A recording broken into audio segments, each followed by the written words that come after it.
All right, welcome back to the My Sugar-Free Journey podcast. We are here today with, pardon me, I got something stuck in my throat. We are here today with Jessica Turton. She is an accredited practicing dietitian with postgraduate qualifications in nutrition and dietetics and a full member of the Dietetics Association of Australia. She has successfully completed her master's in nutrition and dietetics at the University of Sydney. Her master's research project, which was where I kind of found her because I thought this was very interesting. Her master's research project was to conduct a systematic review of all low carbohydrate diets in the management of type 1 diabetes.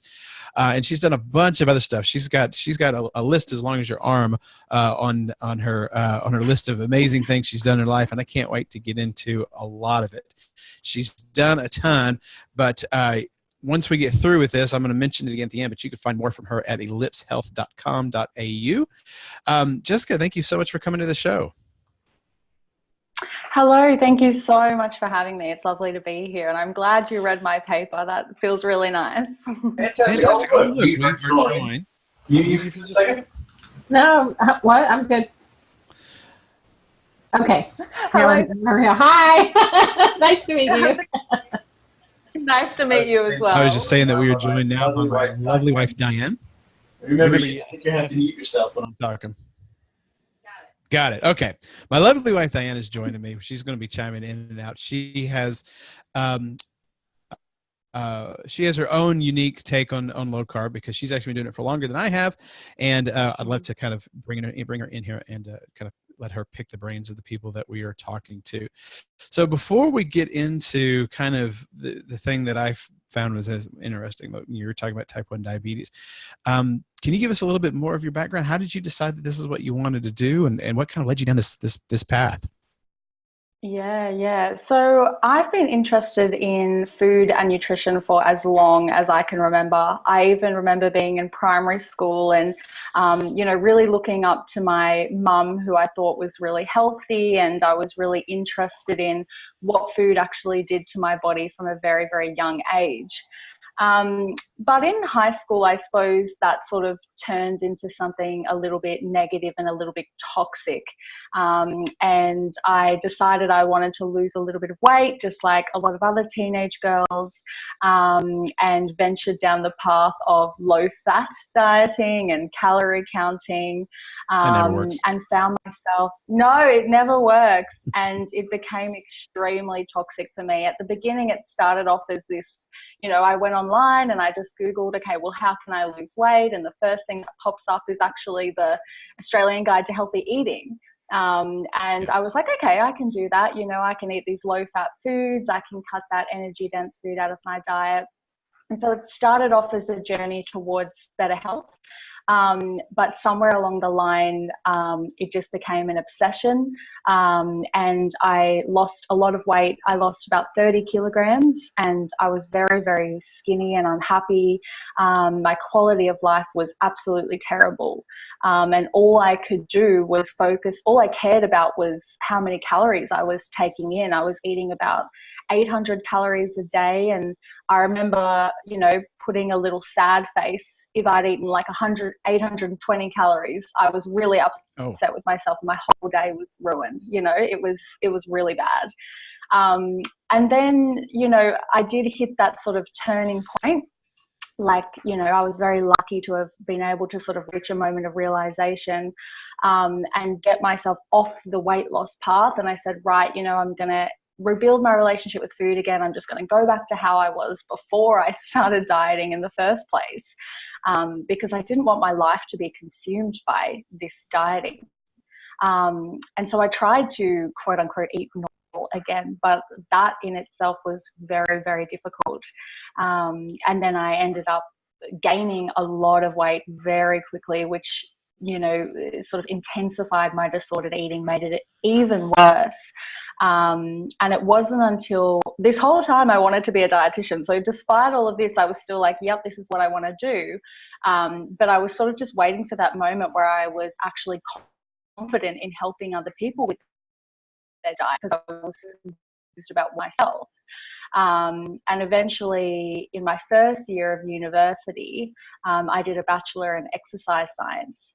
And it was in the exercise biochemistry and physiology lecture where I actually learned about the role of insulin.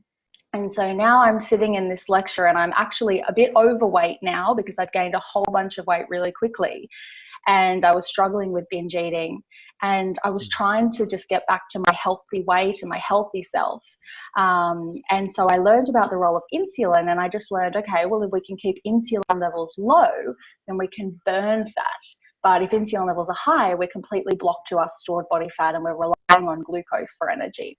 So I thought, oh, okay, I'm going to try this. So I loaded myself up on lots of fats and I just reduced my carbs quite significantly. And it was just within a few short months, I stopped all binge eating episodes, which was amazing for my quality of life. My social life improved because I wasn't stuck at home eating everything in the cupboard. I wasn't feeling guilty after food. I had a really positive relationship with food again. And within about a year, I was able to return to my healthy weight. So I lost about 15 kilos back to my healthy weight, pretty much where I was when I started all of this in high school. But the most amazing thing too is I spent all of my life, or all of my high school years and adolescence years, fluctuating up and down with my weight. And since finding a low carb, high fat sort of lifestyle, I've been able to really effortlessly maintain my weight, and I guess as well get really into the metabolic side of things. And I guess my focus on health itself, because it was on weight originally, and that's where everything was, I was just like, yep, it's all about weight. But then my focus on health kind of happened about in my second year of uni, and I did a 5-year degree where my dad actually had a heart attack, and he was diagnosed with diabetes. So he survived his heart attack, but when he was in hospital, after it happened, they said, oh, you've got type 2 diabetes. And he goes, no, I don't.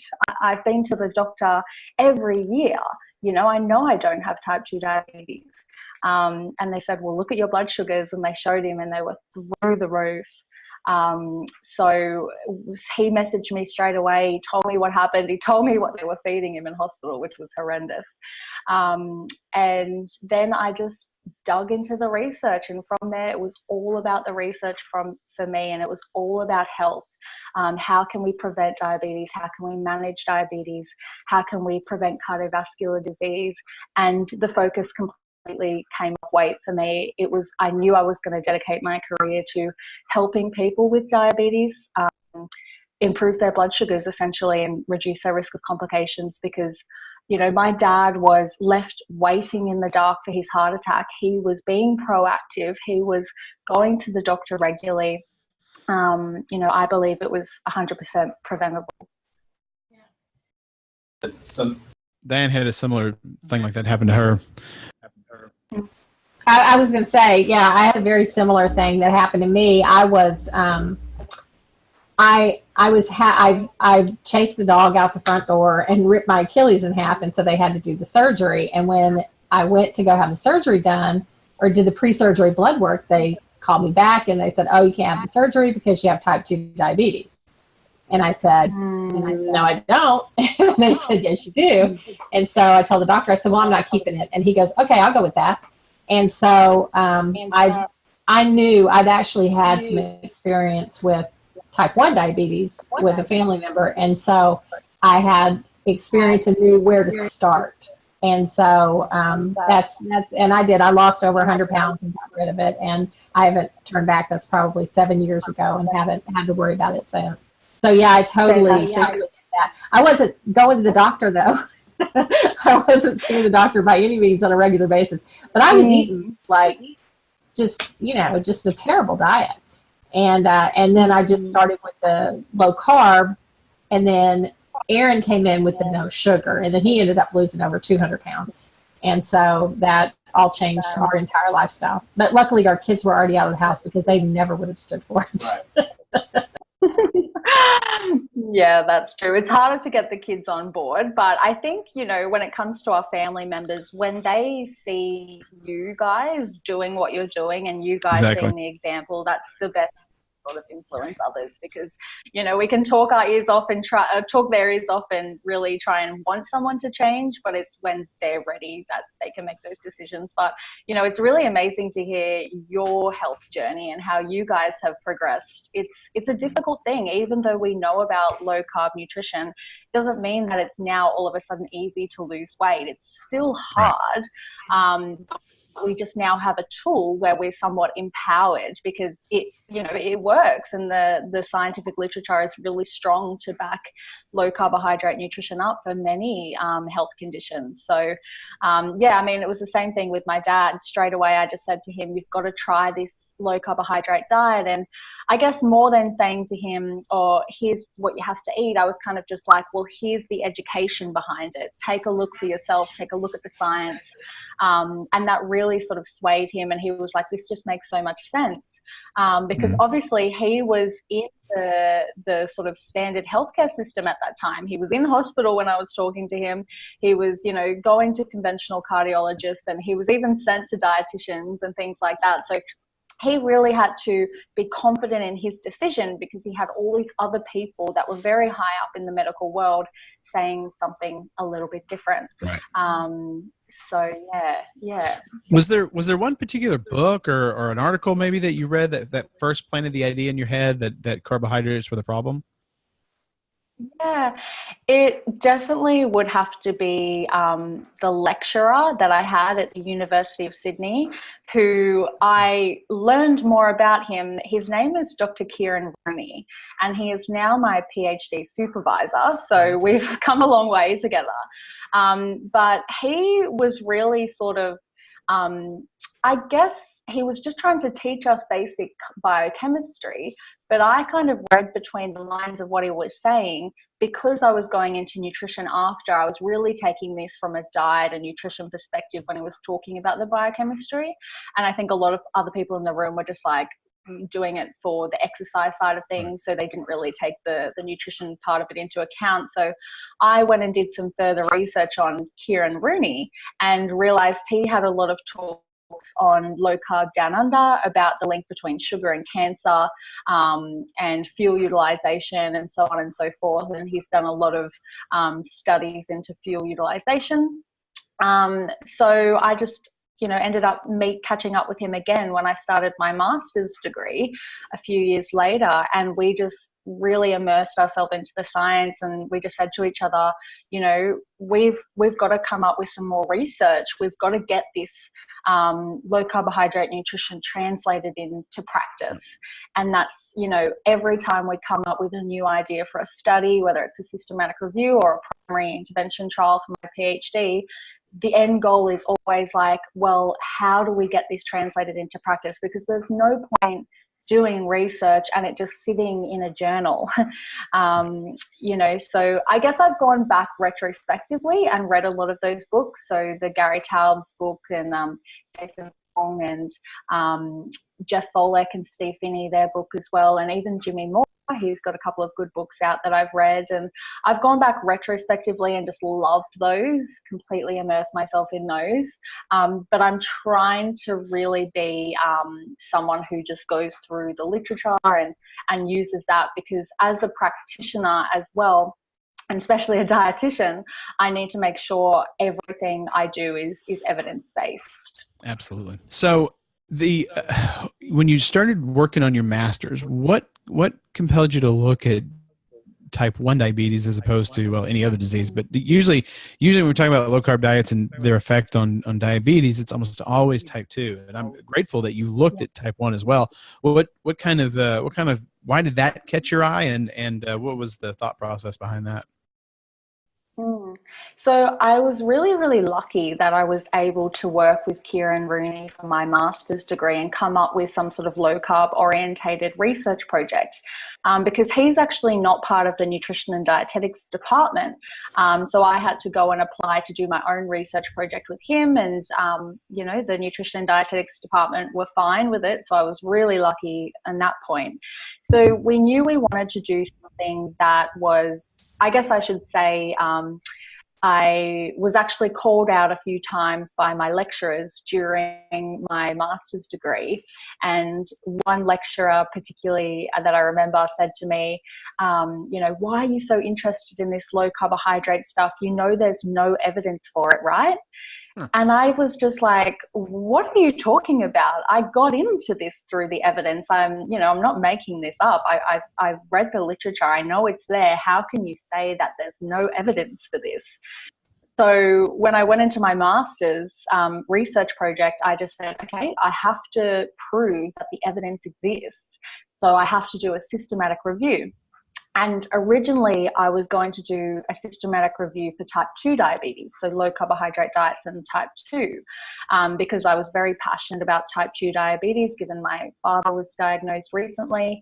And when I went looking to see if there were any systematic reviews out there, there were tons. So many people had already reviewed all the literature. And when I was looking through the conclusions, it was generally in favor of low carbohydrate diets.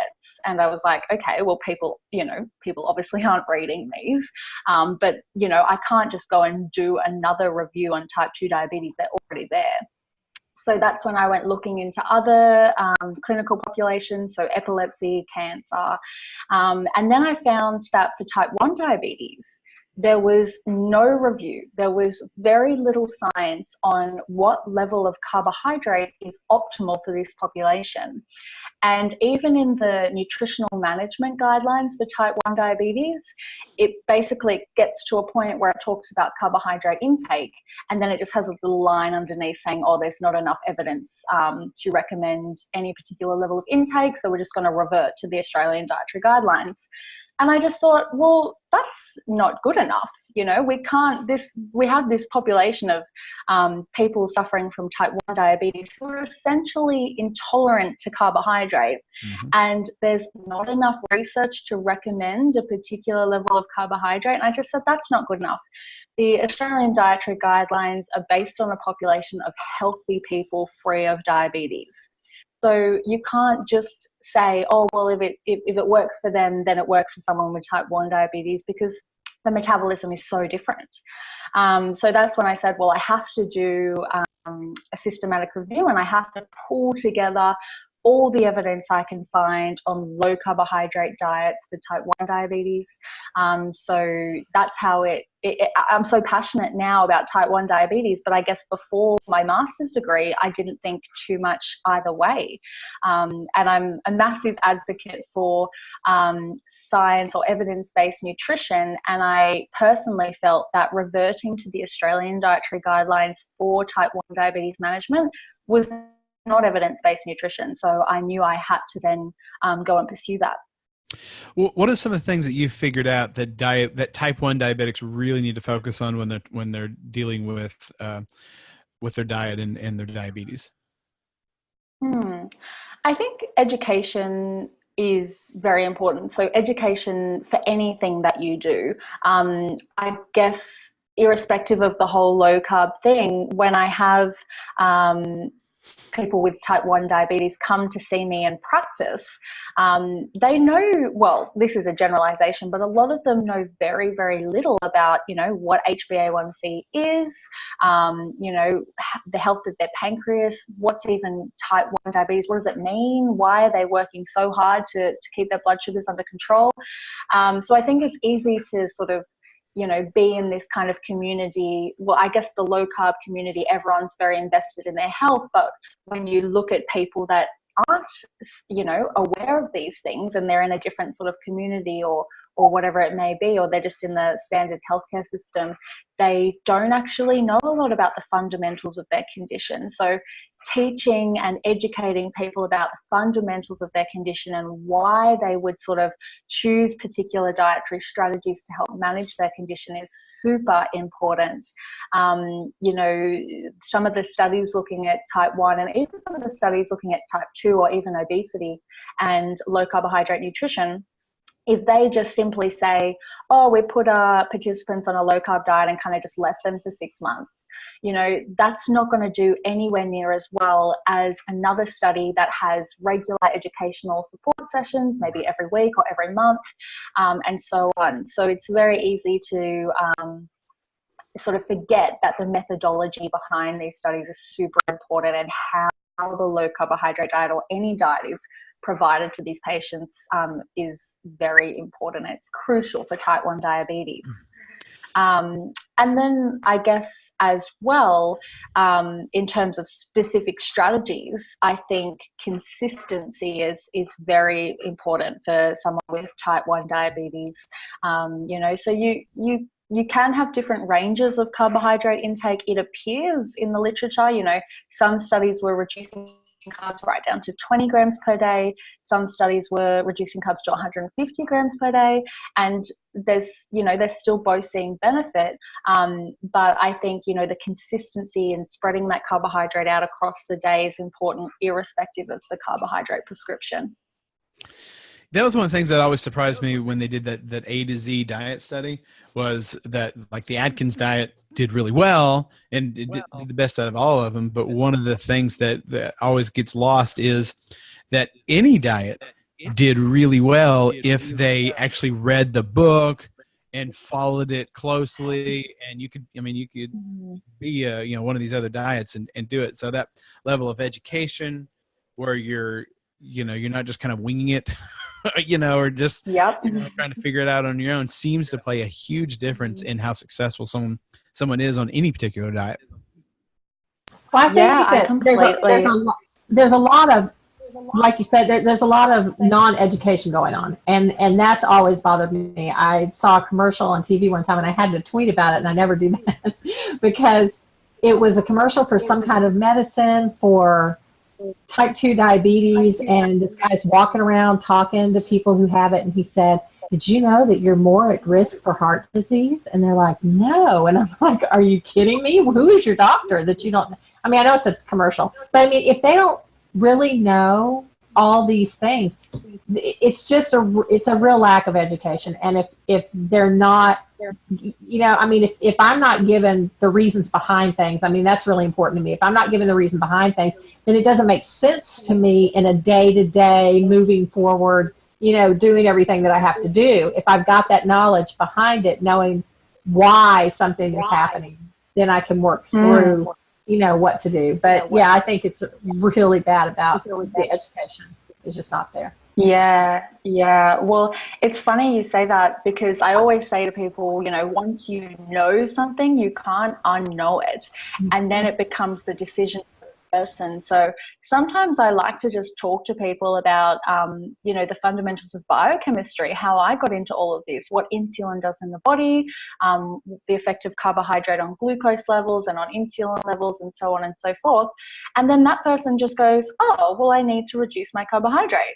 So I haven't even said anything. They've learned about the science, and we've used their blood test to sort of say, okay, well, this is where your health is at. This is where we need to go. And they put 2 and 2 together. And then they go ahead and make those informed decisions. And you know what? If somebody comes back and they say, "Oh, I had a piece of bread on the weekend," or whatever, I go, "Okay, well, what did that bread do to your body?" And they say, "Oh, okay, well, it released glucose into my blood and insulin went up. But you know what? It wasn't worth it. I don't want to do it again." And I go, "Okay, my job is done. I didn't have to say anything." Because people can then go off and be independent and, make their own food decisions, which is really key. We don't want people having to message their dietitian and message their doctor every week going, "Can I have this? Can I have that?" Obviously, that support is required at the beginning, but then going through for the rest of your life, you want to have those tools to be able to, make your own food choices, I guess. Right. And speaking of making better informed choices, you were also part of a team that investigated industry funding into things like the effect of a whole grain diet on cardiovascular disease.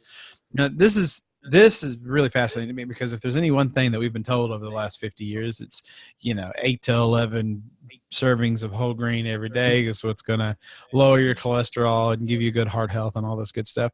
So how did that happen? How did you become a part of that team, and what did you guys discover? Yeah, that was really cool. I'm really glad I did that, because that was a scholarship. So what happened was I just finished the first year of my master's degree. So this was now my 4th year of uni I'd finished, and it was in the summer holidays. And, you know, our unit of study coordinator just put out an email and said, oh, does anyone want to be a part of this scholarship? It's actually with the Faculty of Pharmacy, so we've got nothing to do with it, but go and apply if you want. And when I read the abstract for the study, it was about, as you say, investigating industry-funded bias in the dietary guidelines. And I was just like, oh my God, this is made for me. And I actually went and met with one of the team members on this research team in the Faculty of Pharmacy, and I was just saying how interested I was in the project. But what ended up happening was that there was me and another girl that had applied, or maybe there was more, but another girl actually got the scholarship because her I guess her academic record looked better, and it was based on your results and things like that, whether or not you got it. But then I organized another meeting with the team, and I said, you know what, this is so interesting to me. I will come and just volunteer my time and work with you guys. You know, no scholarship, it's fine. I'd love to volunteer. And they were really blown away by that. And then they ended up just making another scholarship for me. So me and this other girl both got the scholarship, and we both worked on this team for 12 weeks, I think it was from memory, or 8 weeks. And so what we did was a systematic review of all of the evidence that they used in the Australian Dietary Guidelines for the whole grain claim, which is that if you eat more whole grains, your risk of cardiovascular disease is reduced. And it really opened my eyes, because before then, you know, I had never delved into studies in such detail. We were just really extracting all this information from studies that they use to support the recommendations in the Australian Dietary Guidelines. And most of the studies were really pathetic. Like, I'm just going to put it out there. They were really poorly designed studies. Basically, a lot of them were those observational trials or the epidemiological studies, where what they do is they take a massive, massive cohort of people, and then they give them a food frequency questionnaire, which is just a little multiple choice questionnaire where you say, it says things like, oh, how many apples have you eaten in the last week? Or how much salmon have you eaten in the last week? And you've got to kind of average it out. And it's really hard to sort of remember what you've eaten in the last week or the last month or the last year or whenever they ask you. Exactly. And then they just follow that cohort for 20 years and see who gets cardiovascular disease.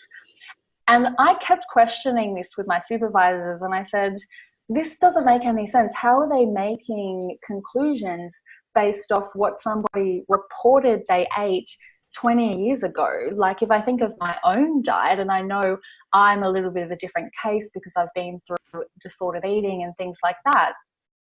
But I have changed my diet.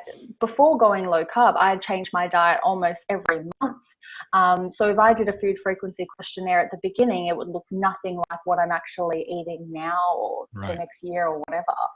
And so the studies were downgraded. So we basically assessed the risk of bias in studies. And we said, you know, if they only assessed food intake at the very beginning and then never assessed them again, we rated that as like a high risk of bias. And one of the, I guess, more interesting results of this review was that almost all of the studies that they used for the recommendations in the Australian Dietary Guidelines between whole grain intake and cardiovascular disease were high risk of bias studies when we assessed them. But I think when they assessed them, or when the people doing the guidelines assessed them, they assessed them a bit differently.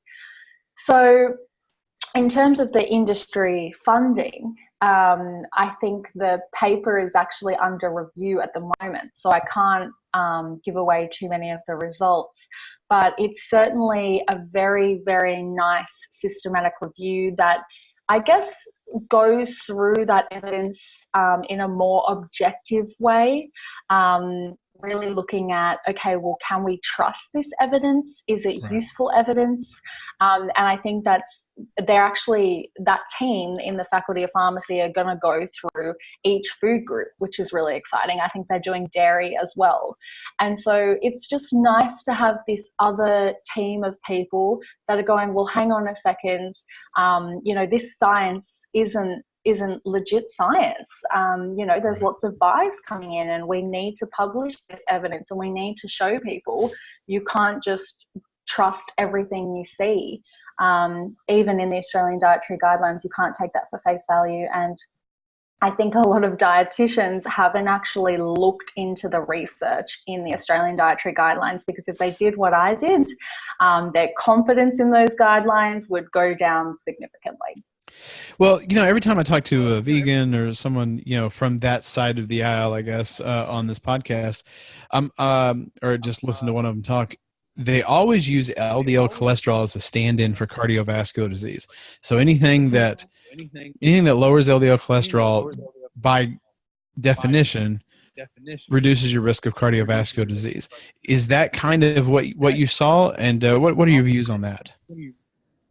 Yeah, I suppose in the studies I were reviewing, they were looking at more hard outcomes like incidence of cardiovascular disease, which was way better than just using LDL.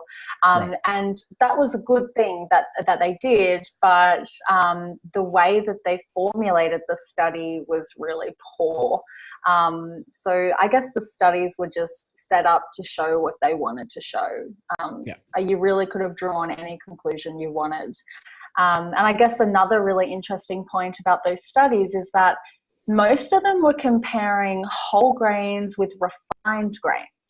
They weren't comparing whole grains with no grains. So if you did whole grains and no grains, I mean, I would speculate that maybe you would have a different result. Right. They did whole grains with refined grains, so they could be like, oh, look how good whole grains are. But they didn't have a group necessarily that were eating eggs or something instead. Well, there was one review, I think it was a randomized controlled trial, in the review that compared whole grains with eggs, and the eggs were favored. So that was interesting. But everything else was whole grains and refined grains. So yeah, it was not necessarily the outcomes they chose, but in terms of LDL being, I guess, a risk biomarker for cardiovascular disease, I think that's the science doesn't support it essentially as being a good predictor of risk. And that's because we know that there's different types of LDL as well. Right. So just saying high LDL causes cardiovascular disease or increases your risk of it doesn't make sense, because that hasn't actually been shown. And it was funny you say that, because when I guess gave my presentation to my cohort for my systematic review in type 1 diabetes, so we were getting marked on this was before anything was published, and I was just giving an overview in about a 10-minute presentation of my results. We had question time at the end, and one of the lecturers said, oh, but you didn't get any information on LDL, so how do you actually know that what happened to their risk of cardiovascular disease?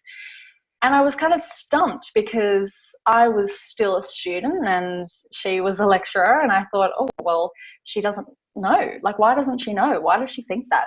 Shouldn't she know that LDL is not a risk factor for heart disease? But so many people still, hang their hats on it like it's so important. And even I'm doing another systematic review now, and I sort of had to go, oh, do I use LDL? Because I feel like everyone's going to freak out if I don't. But then I said, no, I've got to stay true to what I know. And I see people come in all the time in my clinic with their high LDLs, or just slightly, either really high or just slightly above normal, and they've got a little star next to them. And they get sent in from their doctor, and their doctor is saying, you've got to fix their cholesterol, their risk of heart disease is going to be increased, and they're kind of using scare tactics on their patients. So their patients come in to me really worried. And I sort of just give them a little bit more of a breakdown of their cholesterol. And I say, well, you know that we would die if we didn't have any LDL in our blood. And if you want your body to burn fat, you're actually going to see potentially an increase in LDL, because you can think of them like the little boats carrying fat around your body. And if you're going to be using more fat for fuel, you would expect there to be more boats. And it's not really until that LDL becomes damaged or oxidized, and we can measure that with a different type of test, so an LDL subfraction test, which doctors never do. But if they're really genuinely concerned about LDL, I would suggest that they do the LDL subfraction test and actually see whether or not these people have dangerous LDL particles, so small dense particles, or whether or not they're nice and fluffy and buoyant and, you know, not a risk to health. Because I've worked in the hospital setting as well, just during my placement, and I was looking through lots of people's blood tests, and you know, the elderly people that would just come in because they've passed out or had a fall, or, you know, that was the majority of the patient population in hospital. Elderly people, and their LDLs were really, really low, and they were all on statins, and none of them had a history of heart disease, but they were just put on statins because they were high risk for cardiovascular disease. And part of me wonders, well, how much of their cognition deterioration and their fatigue is due to a very low LDL? Yep. My mother-in-law, she lives with us in the back here. She's 90 years old, and she really fought me on taking her cholesterol medication. I was like, Betty, there's not a single study that you can look at that shows that 90-year-old women are helped at all by it. I mean, that just doesn't exist. I mean, nobody's doing studies on 90-year-old women taking a statin. I mean, we have no idea what it does to you. But I know that we survive without them for, you know, hundreds of thousands of years. We could probably do without them today too. And I think we finally got her off. I don't know, she may be sneaking them out. Well, it comes back to that education point we said as well. So as say, you know, if you give somebody the education and say, you know what, we have no idea if this statin's going to help you. You can take it if you want, but here are the risks, here are the negatives, whatever, here are the positives. And then that person makes an informed decision. Then if they still want to take it, cool. If they don't want to take it, cool. But everybody that comes in to see me, or everyone I've spoken to, have said, I don't want to be on medication. I want to get off medication. I hate taking all of these pills. They don't make me feel good. And then so you have to think, well, you know, has their doctor really explained to them why they're on these things? Or have they just said, here's a prescription, take it, see you later, you're never going to get off it? Yep. And, you know, after that education and information, if people still want to take their medications, cool. But I can guarantee most people want to be off them. Exactly.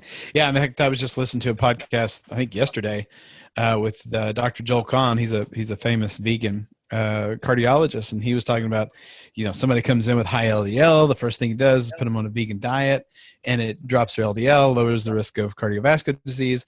And I thought, man, you're putting them on a diet that takes all the sugar and all the grains out of their diet, telling them to eat a lot more vegetables. Of course their blood lipids are going to improve, but it's not because they're eating all the vegetables. It's because you're taking the poison out of their diet, taking all that sugar and all those grains out, and you're seeing good things happen as a result of it. But unfortunately, every time he does that, that just reinforces the idea in his head that it's, you know, that's the veganism. That's, you know, it's the lack of meat that's doing it, and that's a hard little cognitive dissonance, you know, hurdle to overcome when you've got that in your head so strongly.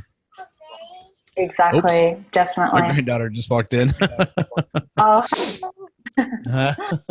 Just listen to her. So talk to us about Ellipse Health. What is that? How did you start it? And what is it you guys are doing over there? So I actually started Ellipse Health before I'd graduated as a dietitian.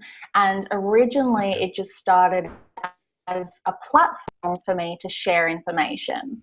So, you know, my dad is a really good businessman, and he just said to me, Jessica, all these things you tell me, you've got to put them out there for other people to read and other people to see.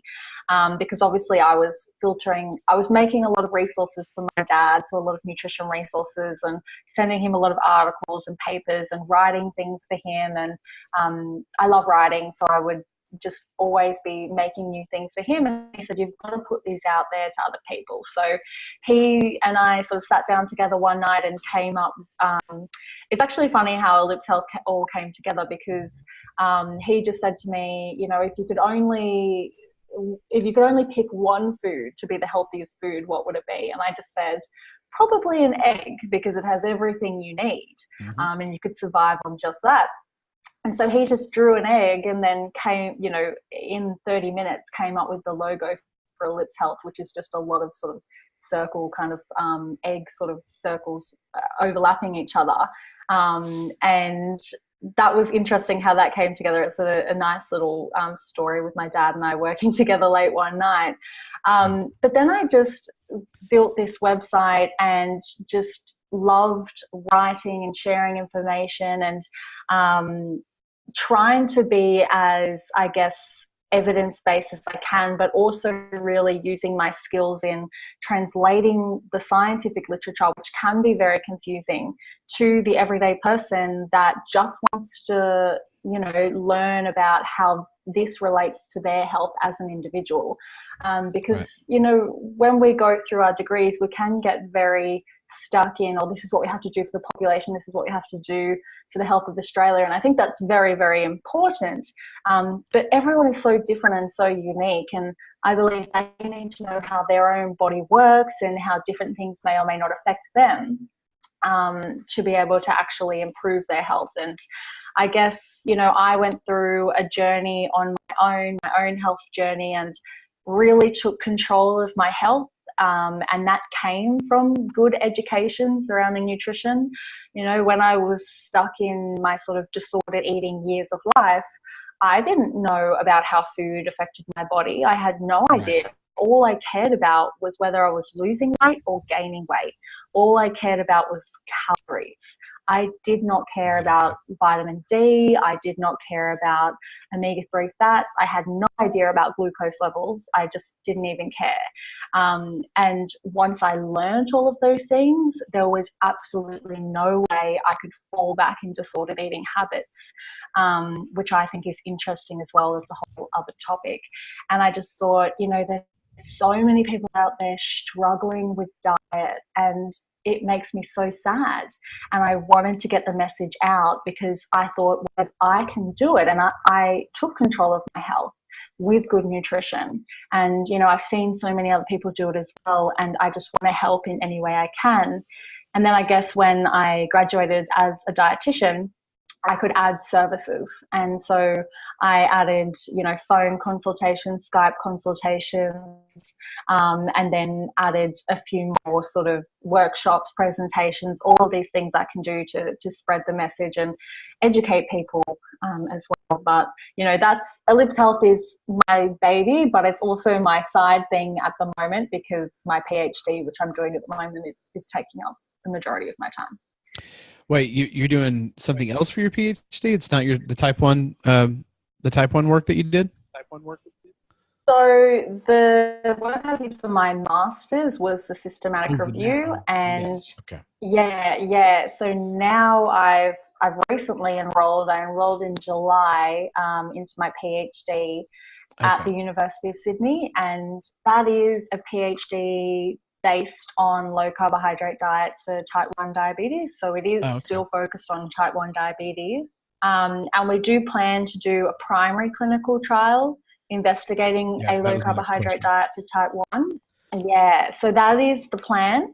But to get there, we want to be really thorough. So I'm actually doing another systematic review at the moment and trying to collect all this data about how people are formulating low carbohydrate diets for diabetes and whether or not they are effective. And then I'm going to use all this information from the literature to build my own low carbohydrate diet, which will then investigate in a primary trial.